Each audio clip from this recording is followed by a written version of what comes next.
And welcome back to this week's episode of KCAT News. This week, Sayla will be giving us the details on the Veterans Day Assembly, Andrew will show you behind-the-scenes view of the tech department, and Emma will be interviewing the cast of the Addams Family musical.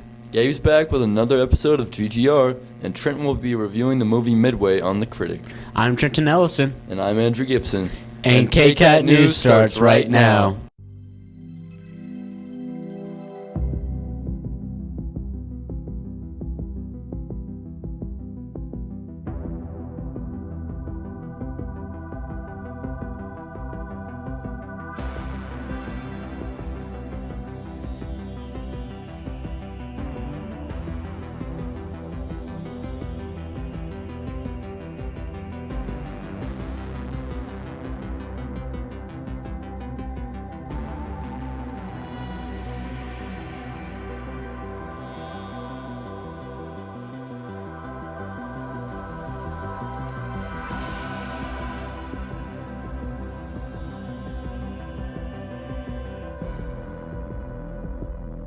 Andrew takes a look at the crew working behind the scenes of the Addams Family musical. Everybody's pumped up for the new Addams Family musical at the high school.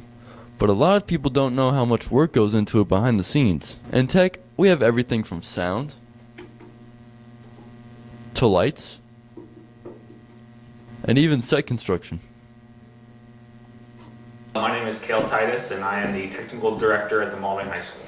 First part is I come in and I figure out what the show needs, and then I communicate with Mr. Mitchell and Mrs. Jansen, and we decide what needs to happen and what needs to be built, and then we start building it, and then as the show goes on, we communicate more and more and build more, and then we add on lights and sound and props, and just I make sure everything is built correctly and safely. Without tech, there's no show.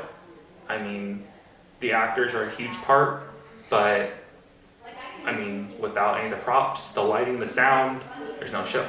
We run all the mics and everything. We run for the show, for the musicals we don't run music. The pit does that, but for shows we would run music, but not for musicals. And then we also do anything like sound effects wise. A lot of sound is a lot of technology, and it can be a little bit difficult to keep it all straight sometimes. It's pretty complicated when you really get down into it, but it's fun. Alright, my name's Logan First, and I'm the head of lights for this show. We got that board back there now. Move them up and down when the cues come, move them back down, and the scene's over. Sometimes the lights, they create a scene, and if there's no lights, you can't see. You can't see without lights, so that's important, Let me in! I've been locked out of the auditorium. But just because I'm locked out doesn't mean that you can't get in if you join tech. So sign up today to work behind the scenes for the show. Emma will be talking to the cast performing in the musical. Since the upcoming musical The Addams Family is next week, I caught up with a couple of cast members to ask some fun questions pertaining to the show. So today with me, I have Elijah Travis and Kinsey Cunningham from the Addams Family. Hello. So our first question to start off is, how many shows have you both been in? I've been in 10. This will be my 11th. Then I've been in 7. What is your favorite part about playing Morticia and Gomez? My favorite part about our duo is very, very romance heavy. It's very French, just very up in your face. I don't know, it's very smooth and suave. It's been fun. Yeah. I think my favorite part about playing Morticia has just been being able to interact with everybody in a rude way and not get in trouble for it, because true colors come out in theater. So The Addams Family follows a lot of characters and 3 romance stories that all have a sort of humorous underline to it, and we have dramatic parts to it. It's a really fun show, and come watch us dance and kiss each other and just have fun. I would add that there's probably a 4th one if you count Grandma and herself. No, you're right. So there's 7 love stories 7. in the whole 7. show. 7 love stories. 7. That's a lucky number. Yeah. 7. They're not all very apparent, but they are there. If you could change one role with any character, who would it be? If I had to change roles with anybody, I'd probably Fester. freaking love that character. Austin does a perfect job of portraying that character. He's always like very upbeat and Oh, yeah. positive, like Just all he's very the time. out there. And his songs are so cute. Oh yeah, Yeah, the they Moon are. and Me's Oh, man. pretty dope.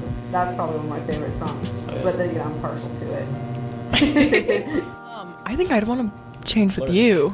Oh, you want to be Gomez? I want to be Gomez. Just because, like, I don't know. I want the sword. Oh, the sword is the best part. And, like, the backdrop for one of your songs. Yeah, no spoilers. It's like, I want that because I don't get that for any of my songs, and I want that. It makes you feel better. I can't turn around and look at it. That's true. Come see the show.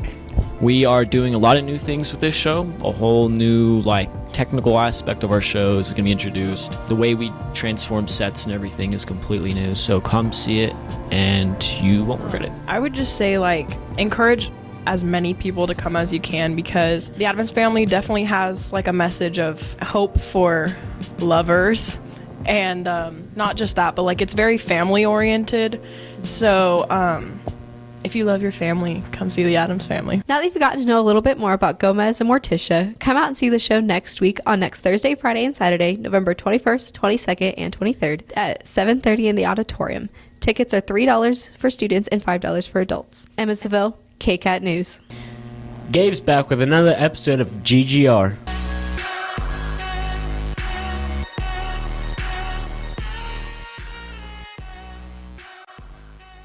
Fall sports finally coming to an end. We have a few Wildcats that earned league honors. For volleyball, Alexis Abasolo was rewarded First Team All-League, and Carson White was awarded an honorable mention.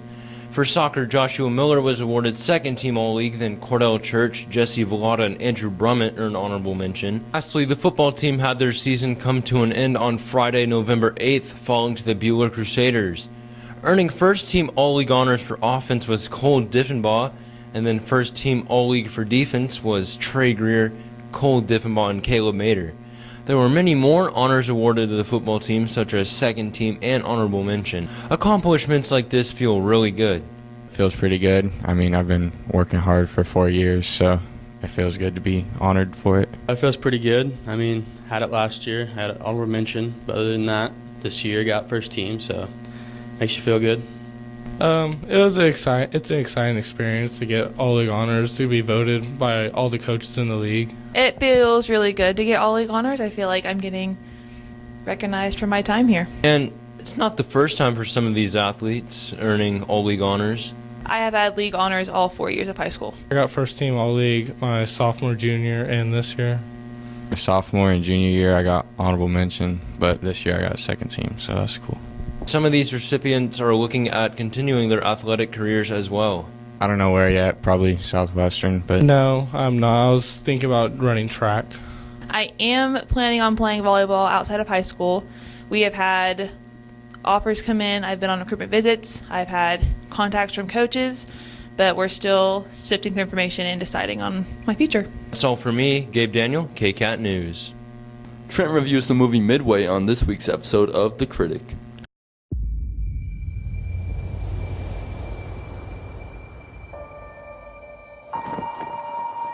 There's this kid. He didn't think he could cut it. I figured it was just the usual jitters. I take him under my wing. He was right to be scared.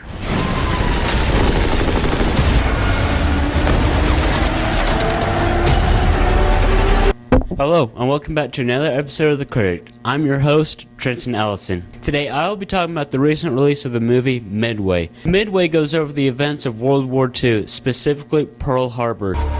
Pearl Harbor is the greatest intelligence failure in American history. This can never happen again. Now, I think this movie did a really good job of showing us how those people felt during those attacks, and I think it has some pretty solid acting, and it has a lot of high-class actors, which I think really helped boost this movie. We got the order to launch! We need to throw a punch so they know what it feels like to be hit. Now, overall, this movie did a really good job in showing us what happened during these events and showing how all these different people felt during this, and I think it had a really good message behind it, and I really think it showed us what really happened in Pearl Harbor. If we lose, the Japanese own the West Coast. Seattle, San Francisco, Los Angeles will burn. And I think this movie did a great job of doing that. Now, for this movie, I'd give it a solid 9 out of 10 flying fortresses. That's all for this week. Trenton Ellison, KCAT News.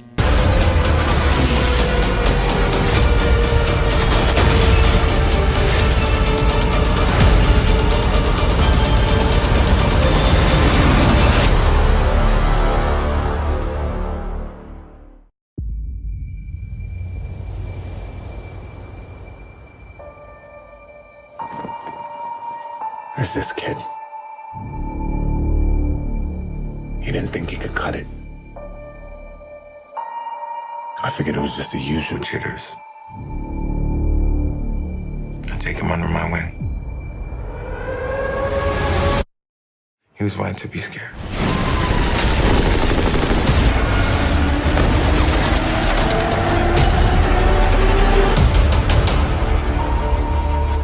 Pearl Harbor is the greatest intelligence failure in American history.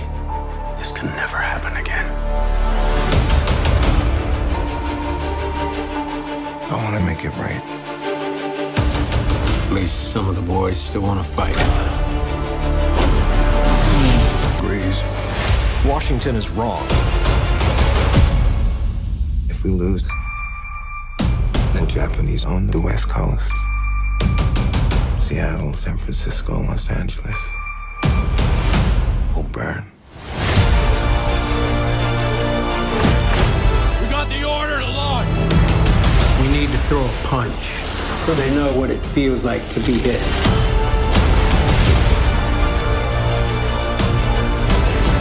We're talking about a couple dozen planes against a whole Japanese fleet. This isn't a fair fight. I don't know how to lead these men. They'll follow you anywhere. If you know that you came through when people are counting on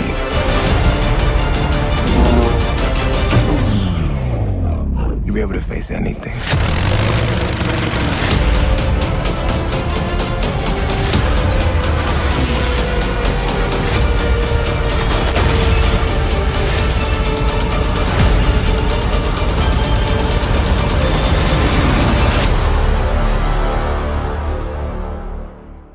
That's it for this week's episode. Have a good weekend, and we'll see you next week. Thanks for watching KCAT.